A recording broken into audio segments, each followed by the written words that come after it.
This is Tony Buxaviles from Staten Island Personal Training, Staten Island Boot Camp, as well as the Staten Island Slim Down.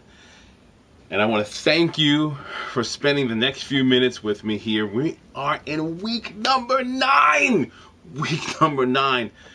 And it's unbelievable. As we progress through this program, I'm so enthused and inspired to see that so many people have stayed with the process. And the fact that they stayed with the process means that they've reaped the benefits of everything that the Staten Island Slim Down has to offer. And the stories keep pouring in about incredible, life-changing transformations, not just physically, but how people have improved the quality of their lives, their relationships, their careers, their ability to just go out and live life to the fullest in what is right now only 8 short weeks as we enter week number 9. Okay, so I want to go through the program before we go through the coaching part of it, because here's the good news. The coaching program or the fitness program is going to be very much the same as before. The nutrition plan is still going to be the same. You're going to do your metabolic nutrition.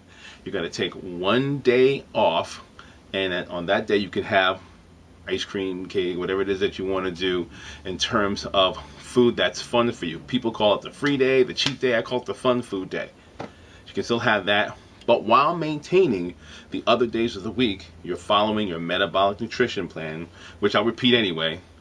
A lean protein, a high quality starchy carbohydrate, as well as a fibrous carbohydrate vegetable, preferably green or colorful vegetable, at each and every meal you're eating 5 to 6 times a day.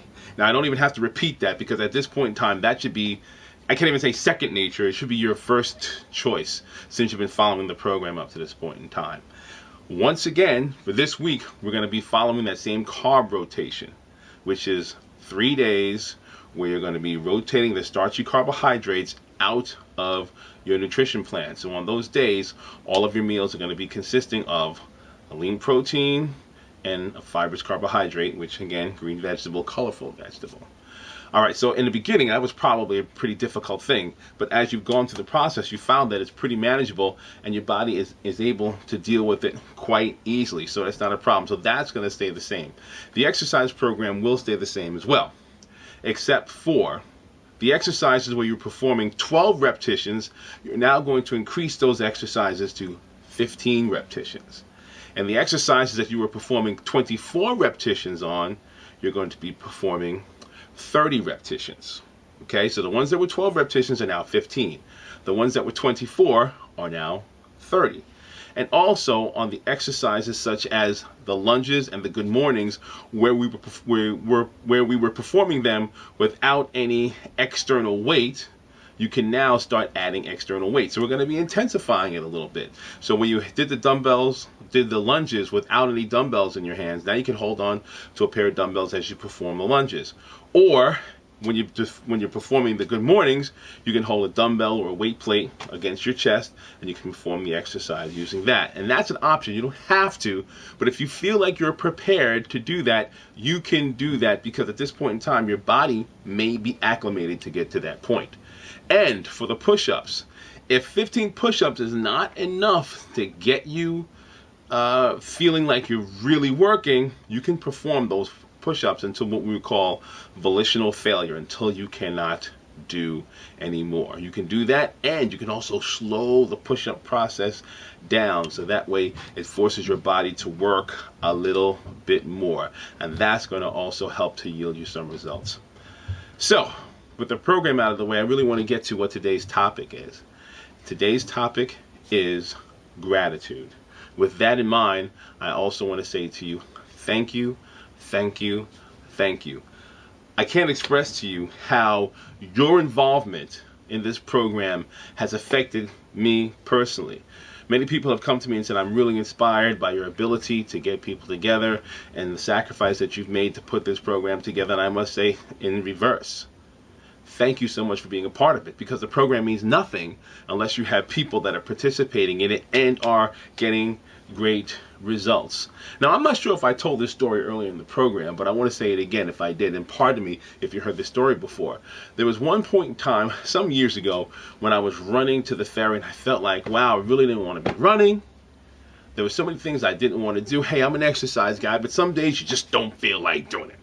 So I'm running to the ferry, and I saw there was this woman who said to me, "Good morning." And I was in such a crappy mood. I kind of wanted to just blow her off because it was a beautiful day out. It was a great day for running. I just didn't feel like doing it. So I looked over to my left, and I noticed that the voice was coming from someone who was really low to the ground. So I said to myself, wow, this person must be really short. And look, I'm not going to be rude. She said good morning. Let me say good morning to her. What I found was that she was in a wheelchair. And I thought to myself, wow, how could I be feeling so indifferent about doing something that I was blessed to be able to do? Just at that moment, I became so thankful about the fact that I had my health, I had my wellness, I had my athletic ability, that I was absolutely able to go out and perform exercise. I'm sure that woman would have done anything to be in my position rather than be in that wheelchair. And it reminded me, so important, gratitude.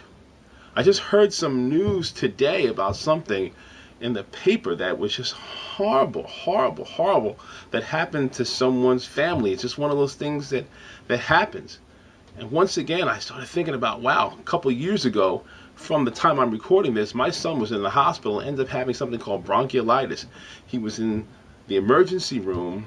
The nurses that were there, who were experienced, and I could just say they're all salty veterans, were calling throughout the night to see how my son was. I'm going to tell you something. I haven't cried like that as an adult because he was so sick. They admitted him into the intensive care unit, and he's better now. He's so good that he drives me up the wall at 3.5 years old.